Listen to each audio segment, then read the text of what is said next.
बड़ा आयल रहल माधो माधो करे, देखा कैसे ना मजा चखौली। और अगर ये तबो ना सुधरी ना तो ऐसन जाल फेंकब कि महीना की तरफ फड़फड़ाते रह जाई हैं। तू दोनों यहाँ लकड़ी काट रहल बड़ा। अरे लकड़ी कटने से तो अच्छा रहल नीला देवी के काट देता, तो कम से कम जायदाद तो हमनी का हो जाए। अच्छा, और उकरा के काट के हम दोनों जेल चल जाती जा, तो जायदाद का सुख मिल जाती का आपके।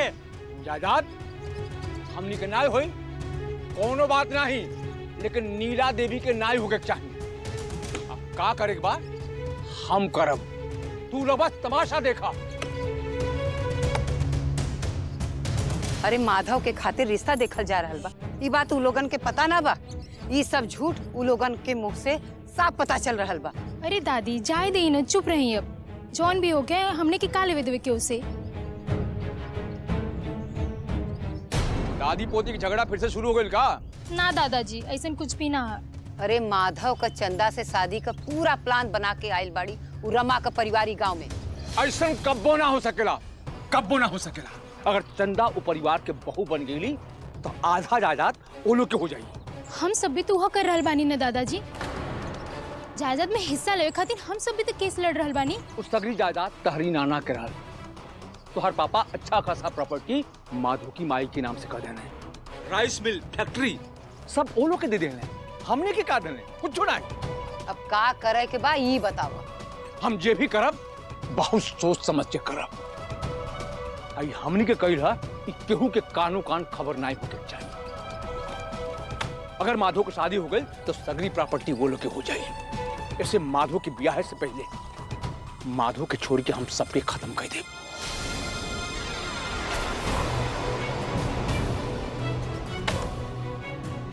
तो माधव के काहे छोड़ के? काहे से कि जायदाद अपनी नाव करावे खातिर माधो के साइन चाहिए। काहे से जमीन सब कुछ माधो के नाम से बा, वो इसलिए ओकर जिंदा रहल जरूरी बा।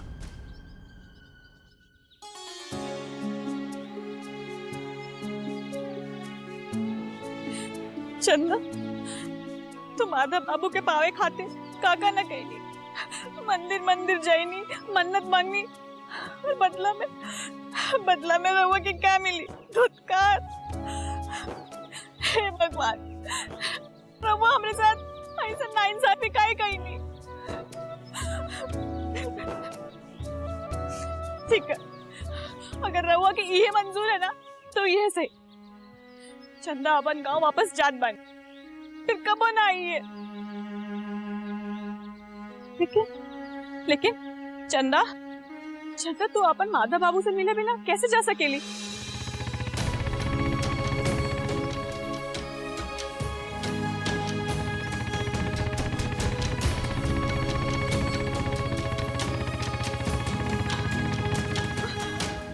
माधव बाबू, माधव बाबू,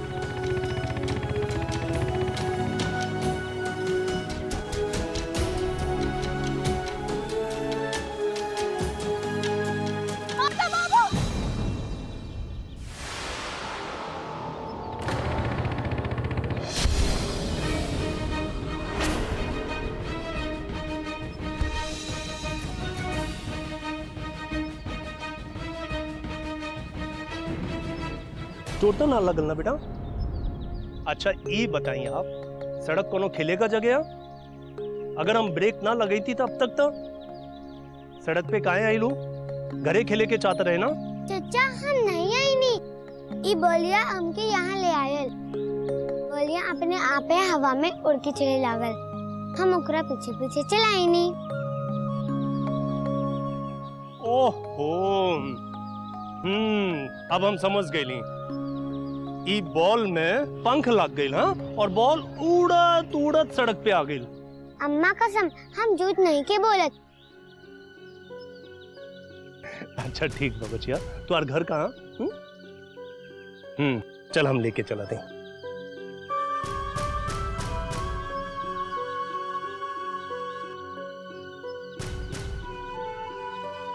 केहू है घरे?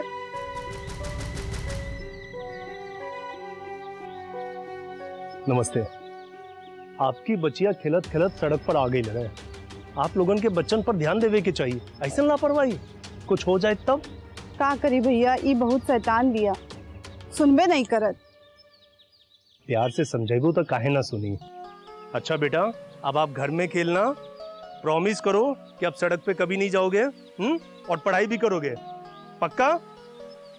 चलो बाय। By uncle. बाय।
अरे चंदा, तू? हाँ, हम रउआ के पीछे कितना भागली, रउआ हमने के पहचान ली तक नहीं, लेकिन हम रउआ की एक बार में पहचान गई नहीं।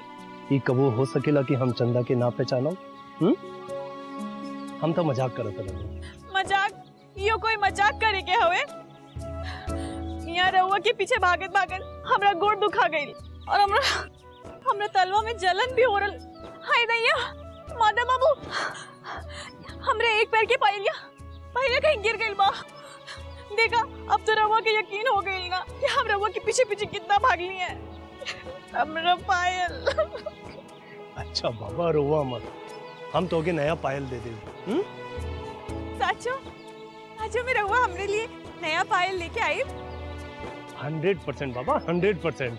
अच्छा चला, बाइक पर बैठा, घरे चले के आराम से हो जा, हमसे बतियाइया, ठीक बा? तब तक तुम्हारे पैर का दर्द भी ठीक हो जाएगी। आवा। मादा बाबू, हम रउआ से मिल लेली, हमरा गोड़ का दर्द ऐसे ही ठीक हो गई। लेकिन मादा बाबू, हम रउआ के घर ना जाई।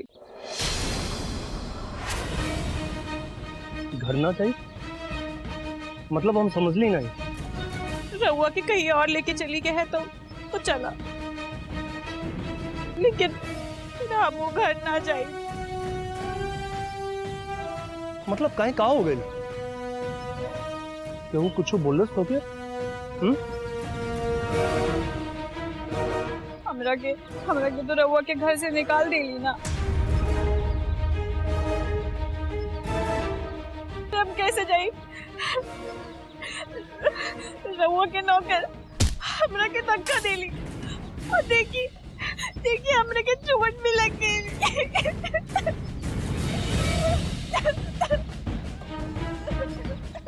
खुराक के तो हम छोड़ा पाए। चंदा, रुआ मत, आओ बेटा, चल हमारे साथ। नौकर के तो हम बताओते हैं।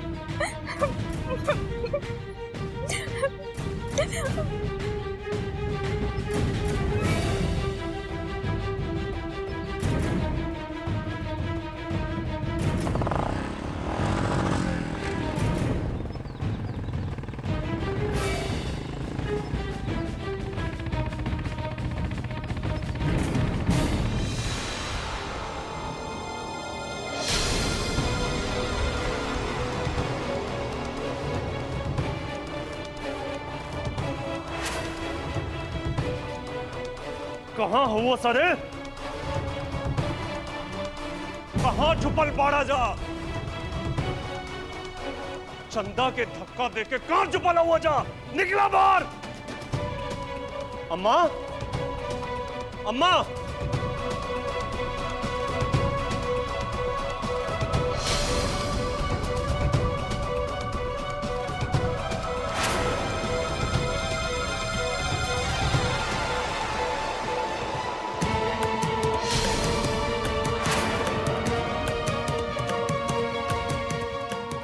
का भइल माधव? देखिए अम्मा, अयो दादा, ई का भइल एकरा के? अरे ई तो सही सलामत तो से मिले खातिर आई रहे और हम एकरा खातिर चाय नाश्ता के बंदोबस्त करे खातिर किचन में चल गई और लौट के देख लिया तो ई ना रहल। हम तो रनिया से भी पूछ ले रहे। हाँ दीदी तो बहुत परेशान रहनी, वो तो तोरा के फोन भी लगावत रहनी, लेकिन तब तक तू आ गईला। बस अब हमके ये बताई, चंदा के धक्का देवे वाला का धक्का देवे वाला का केकरा के इतना हिम्मत बा के हमरा रहते ये घर में कोनो हमार चंदा पे हाथ उठाई? नहीं अम्मा, जब हम रउआ लोग से मिले के बाद माधव बाबू से मिले खातिर ऊपर गई नी ना, तो वो हमरा के धक्का मारलस और देखी ना हमरा के चोट भी लग गए और वो हमरा से इयो कहलस कि हमरा टंगड़िया तोड़ देबो।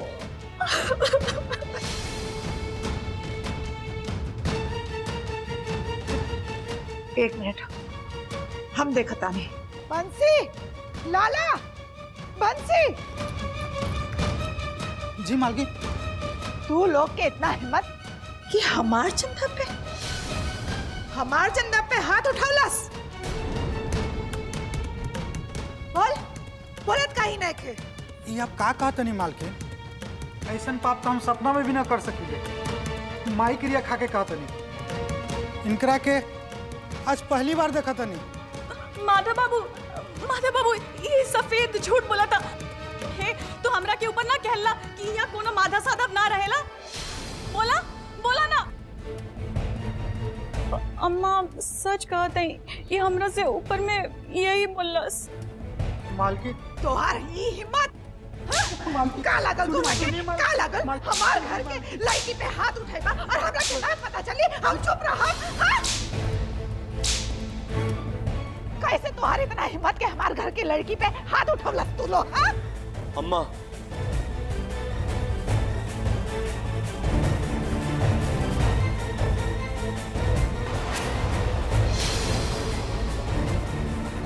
उन्हीं लोगन का हिम्मत कैसे पड़ल चंदा के ऊपर हाथ उठाने का? कैसे पड़ल हिम्मत? चंदा ही घर की मेहमान ही है और मेहमान का ही घर में आदर सत्कार होला, ना कि अपमान। यही सब दोनों लोग अपन बुढ़िया बिस्तर बांधा जा और इस घर से दफा हो जा। अम्मा, इन लोगों का हिसाब किताब कर दें। अभी इसी वक्त ऐसा से बाहर निकल रही। सुनना ना तू लोग? का कला सा माधव, जा तू लोग। बस जो हम पैसा लेकर आवता नहीं।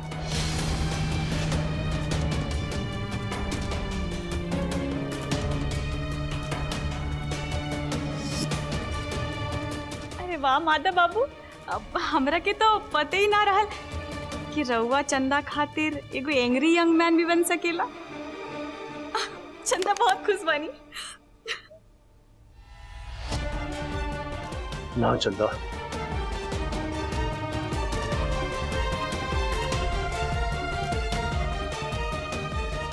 तो क्या अगर कोई हाथ भी लगा देना और हम देखते रह जाएं,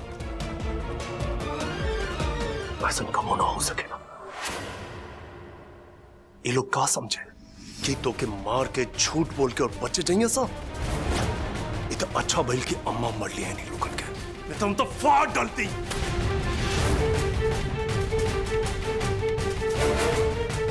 जे चंदा बचपन से एको चीटी ना मनस, केहू का बुरा ना सोच सकेले, उस चंदा के साथ ऐसा व्यवहार ये बर्दाश्त के बाहर।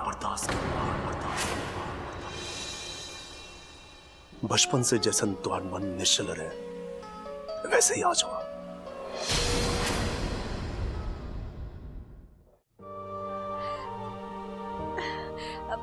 माता बाबू अब जाए दी ना, अब जौन हो गए तौन हो गए। रवा के मालूम बा, हम रवा खातिर मछली बना के ले आई बानी।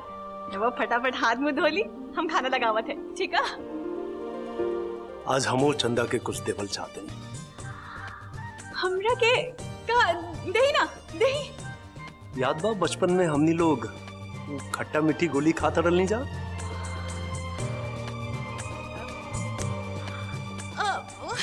अनार राना। हाँ लाई जल्दी दही। अरे ना ना अभी है ना, अभी भूख लगल बा, पहले कुछ खा लेवे के। हाँ फिर आराम से बैठ के दोनों जन वो अनार दाना खाए के। रउआ हाथ मुंह धोली, हम खाना लगावत है।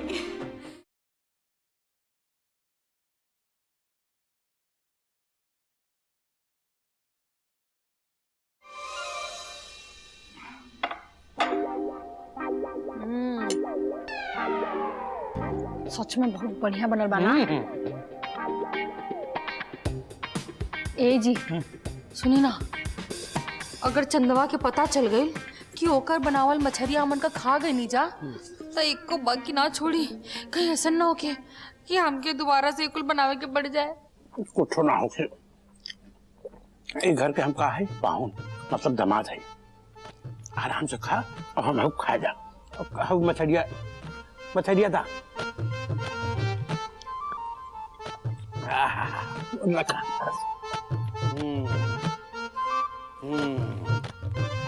ओहो इतना सासाराम हिल गई। इतना जीजा और जीजी दोनों मछली खाए में बीजी।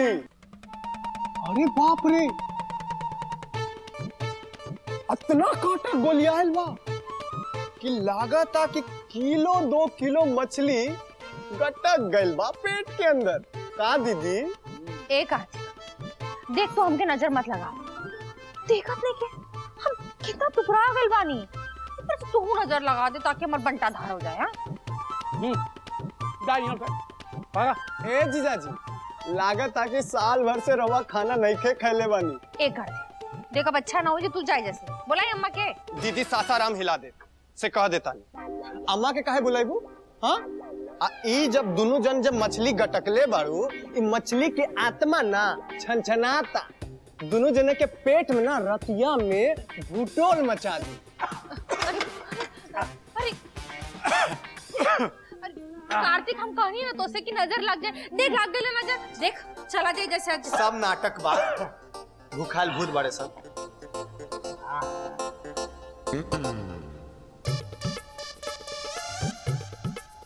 सासाराम हिला दे।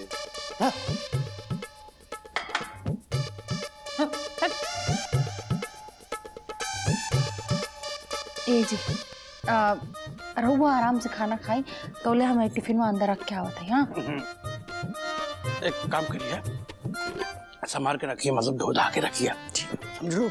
हाँ एक 2 पीस दाना। और दे। हाँ बहुत अच्छी मछली बनल बा।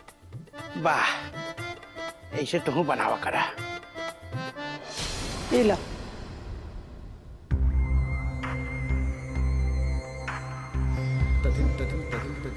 ये तो खाली एडवांस बा, काम भइला पे देखी और कितना मिली। लेकिन एको बात का ख्याल रहे, ई बार कोनो गलती ना होके के चाहिए, ना तो हमसे बुरा और कोई ना होई। हम ई घर से चंदा का नामो निशान मिटावे के चाहिए। जी मालकिन। और एगो बात का ध्यान रहे, केहू के कानो कान खबर नहीं होके के चाहिए कि इमे हमार हाथ बा।